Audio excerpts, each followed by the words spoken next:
এরকম আলু দিয়ে মুরগির গোছের তরকারি কার কার পছন্দ বন্ধুরা? আমার তো খুব পছন্দ। হ্যালো গাইস, আসসালামু আলাইকুম। কেমন আছেন সবাই? আশা করি ভালো আছেন। চলে আসলাম আপনাদের সাথে আবারও একটা রান্নার রেসিপি শেয়ার করতে। আজকে রান্না করব আলু দিয়ে মুরগির মাংস। এখানে আমি প্রথমে প্রয়োজন মতো তেল দিয়ে গরম মশলা দিয়ে দিয়েছি সাথে 2টা তেজপাতা।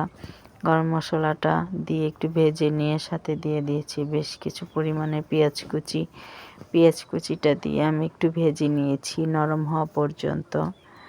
পেঁয়াজ কুচিটা নরম হয়ে গেছে। এখন আমি টমেটো কেচে রেখেছি, আমি 2টা টমেটো কুচি দিয়ে দিচ্ছি। টমেটোটাও আমি একটু নরম হওয়া পর্যন্ত বেজে নিয়ে দিয়ে দিয়েছি আমি আদা রসুনের পেস্ট। আদা রসুনের কাঁচা গন্ধ চলে যাওয়া পর্যন্ত ভেজে নিয়েছি। আদা রসুনের কাঁচা গন্ধ চলে গিয়েছে। এখন আমি সব ধরনের গুঁড়া মশলা একটা বাটিতে নিয়ে নিয়েছিলাম। হলুদের গুঁড়া, মরিচের গুঁড়া, ধনিয়ার গুঁড়া, জিরার গুঁড়া, গরম মশলার গুঁড়া। আমি সব মশলা দিয়ে একটু পানি দিয়ে মশলাটাকে কষিয়ে নিয়েছি। মশলাটাকে কষিয়ে নিয়ে আমি বড় বড় সাইজের আলু কেটে নিয়েছি। আমি আলু দিয়ে মশলার সাথে একটু কষিয়ে নেব।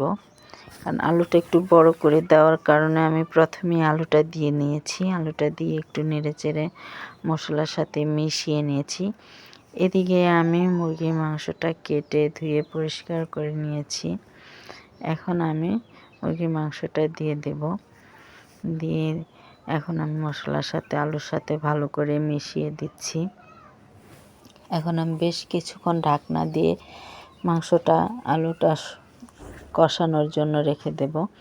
ভালো করে একটু কষিয়ে নেব, তাহলে তরকারির স্বাদটা ভালো হবে। এখন আমি প্রয়োজন মতো পানি দিয়ে দিচ্ছি। পানি দিয়ে আমি পুরোপুরি সিদ্ধ হওয়ার জন্য ঢাকনা দিয়ে ঢেকে তরকারিটা রান্না করে নেব।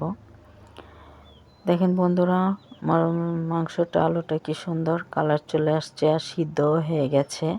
নামানোর আগে আমি প্রয়োজন মতো লবণ দেখে নিয়েছি আর গরম মশলা, জিরার গুঁড়া দিয়ে দিয়েছি।